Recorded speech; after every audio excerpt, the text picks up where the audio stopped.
Hello friends, myself Kashif Raza, आपका बाय बुकॉल पर वेलकम। आज का जो हमारा डिफरेंस है पैरेलल विनेशन रेटिकुलेट विनेशन, ये वो मोस्ट कॉमन क्वेश्चन है जो मोस्टली आपको एग्जाम में मिलेगा। पैरेलल विनेशन और रेटिकुलेट विनेशन में क्या डिफरेंस होता है, तो सो एज इट आज हम इसको कवर करेंगे। सो हम स्टार्ट करते हैं। फर्स्ट पॉइंट है many veins about equal in size run parallel to each other from the base to the apex of leaf is called parallel venation. अगर आप इसी डायग्राम में देखें तो वो फर्स्ट वन कह रहा है इक्वल होगा इन साइज रन पैरेलल। तो वो जितने भी आपको फॉर एग्जांपल यहाँ से एक वेन अराइज होती हुई नजर आ रही है, तो ये आपको same as it same equal size की है और एक दूसरे के पैरेलल है। एक दूसरे के कंपेयर में देखें तो पैरेलल है। उसके बाद क्या है from the base to the apex of leaf, base to apex, ये हमारे पास है बेस, सेम चीज। यहाँ बेस से लेके अपेक्स तक क्या होगी, एक दूसरे के पैरेलल होगी और इक्वल साइज में होगी। तो इस तरह की जो विनेशन होगी उसको हम क्या कहेंगे, पैरेलल विनेशन।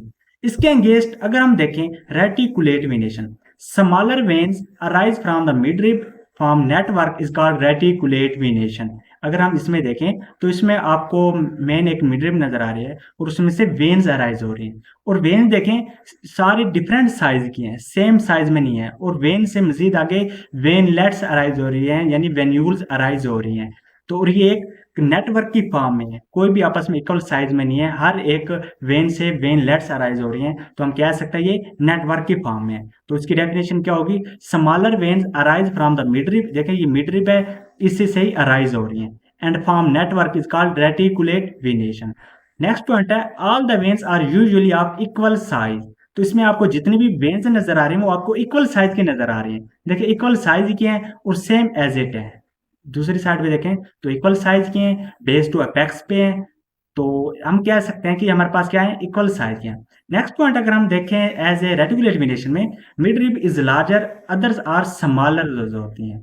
अगर हम देखें इस डायग्राम में तो इसमें आपको जो मिड रिब होते हैं ये लार्जर वेन है। देखें यहाँ से स्टार्ट हो रही है और यहाँ से ये अपेक्स तक इसकी टिप पर जा रही है, एंड तक जा रही है। और इसमें से जितनी भी वेन्स अराइज हो रही हैं वो as compare to midrib बहुत ही स्मॉल है। देखिए यहाँ से अराइज हो रही है, यहाँ पे फिनिश हो रही है, फिर यहाँ से अराइज हो रही है, यहाँ पे फिनिश हो रही है, यहाँ से एक और वेनलेट्स अराइज हो रही है।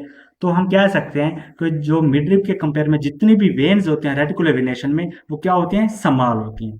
थर्ड पॉइंट है इसका, it is found in monocot family. जो हमारे पास मोनोकोट फैमिलीज होते हैं पैरेलल विनेशन उनमें प्रेजेंट होते हैं, उनमें पाई जाती है। क्योंकि हमारा जो अभी कमिंग लेक्चर होंगे वो फैमिलीज पर ही होगा। मोनोकोट फैमिलीज डाइकोट फैमिलीज को हम कवर करेंगे। उससे पहले जितने भी बेसिक टर्म्स थे हमारे पास, कुछ मार्फोलॉजी कैरेक्टर प्लांट थी, कुछ हमारे पास इनफ्लोरेसेंस थी, कुछ हमारे पास एस्टिवेशन हो गया, थैलेमस हो गया, और भी काफी ज्यादा टर्म थी। तो इनको हम कवर कर रहे हैं फैमिलीज से पहले, ताकि जब हम फैमिलीज कवर करें तो जितने भी स्टूडेंट को जितना भी उससे पहले का कंसेप्ट है जो वहां पे यूज होगा तो उसे मुकम्मल कवर हो। तो इसी वजह से मोनोकोट फैमिलीज में जो होगी विनेशन कौन सी होगी, पैरेलल विनेशन। और डाइकोट फैमिलीज में जो विनेशन होगी वो रेटिकुलेट विनेशन होगी।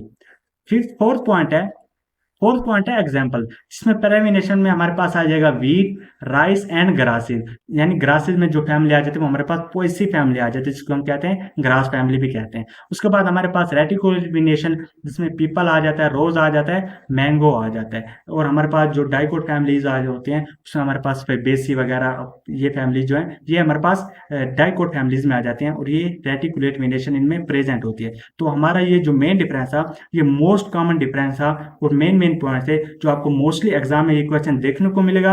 और आप इस क्वेश्चन को इजीली अटेम्प्ट कर सकते हैं, इनके डिफरेंस लिख सकते हैं। अगर आपको कोई भी क्वेश्चन हो या डाउट हो तो आप कमेंट कर सकते हैं और मुझसे व्हाट्सएप पर भी कंटेक्ट कर सकते हैं। अगर आपको किसी भी किस्म की कोई गाइडेंस चाहिए हो या कोई बुक्स चाहिए हो बॉटनी के रिलेटेड, क्योंकि मेरे पास कम से कम 250 to 300 बुक्स की कलेक्शन है। अगर आपको जिस ऑथर की चाहिए हो या जिस सब्जेक्ट की बुक चाहिए हो तो आप मुझसे व्हाट्सएप पर कंटेक्ट करके आपको बुक प्रोवाइड कर दी जाएगी। और एक ग्रुप है व्हाट्सएप का, अगर आप मेरे यूट्यूब चैनल के अबाउट में जाएंगे तो वहां पर व्हाट्सएप का लिंक दिया हुआ है, वहां से आप ज्वाइन करें। और वहां पर जितने भी डेली बेस के लेक्चर्स होते हैं या कोई भी इंफॉर्मेशन होती है स्टडी के रिलेटेड वहां पर शेयर की जाती है। तो चैनल को लाइक, शेयर और सब्सक्राइब करना हरगिज ना भूलेगा। मिलते हैं नेक्स्ट लेक्चर में। Bye bye, Tata.